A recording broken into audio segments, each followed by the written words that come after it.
just saw the poster for the live action of How to Train Your Dragon, and it's almost identical to the animated one. And it got me thinking, maybe I should be too serious to it and ruin animated movies myself. So today I'm taking these two Pixar movie posters and making them realistic. Our first poster is Coco. It's a beautiful movie, but I got a feeling that making the skeletons realistic is gonna be absolutely terrifying. Anyways, as usual, I started out with the original poster in Photoshop and imported a photo of a roof that I manually cut out.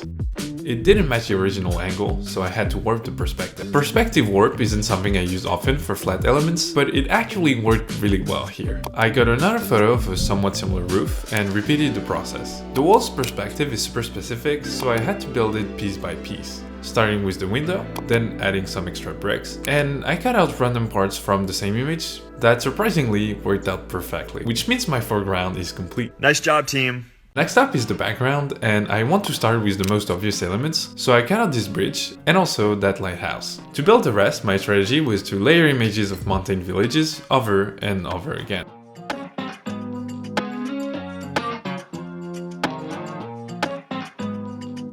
Then I color matched everything and dropped in the sky. For some reason, I thought it was a good idea to light up some windows, but it was painfully long.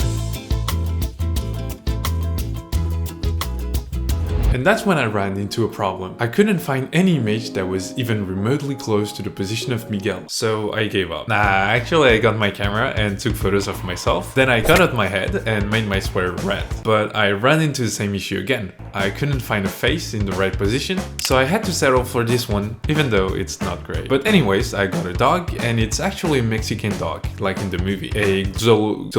This one. Then I added a guitar, and now I have to make Hector, which I naively thought was gonna be easy.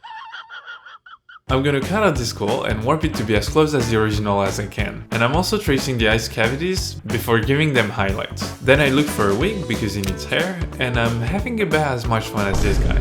I cut it out and I did the hair, before also adding a nice hat. The next step is making the body, and this was excruciatingly long.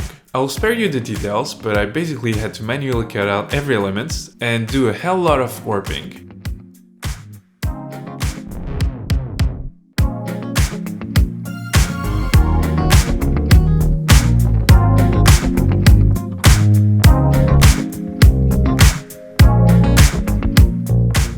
Now I can add the eyes, and this is nightmare fuel for sure.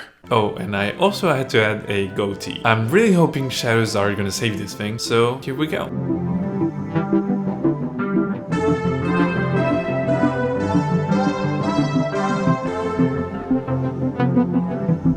I kind of forgot the fairy lights here, but let's add them and paint some highlights. I might also have forgotten about the fireworks, but yeah, this is the realistic version of Coco. Definitely not as glamorous. Our next movie is The Good Dinosaur, and that's gonna be an interesting one. As it turns out, it's really hard to get a photo of a Diplodocus, would have thought. I decided to use photos of Komodo dragons instead. It might be a stretch, but I felt like it could work.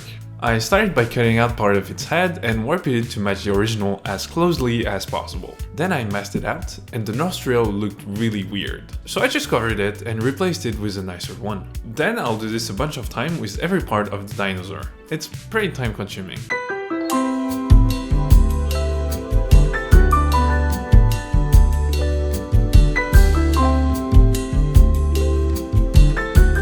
The scales around the eye didn't blend well, so I grabbed part of the mouth and warped it over the eye area. And honestly, it worked way better than I expected. Now, using a 3D element to make an animated movie realistic doesn't sound like a great idea, but I've got a track record of making bad decisions. So I imported 3D eye and warped it into place. And it actually worked pretty well. The next step is adding some ambient shadows and trying to make the dinosaur green without it looking too cartoony. I now have a concerning amount of kid photos on my computer and might be on some kind of list, but I'm ready to make Spot.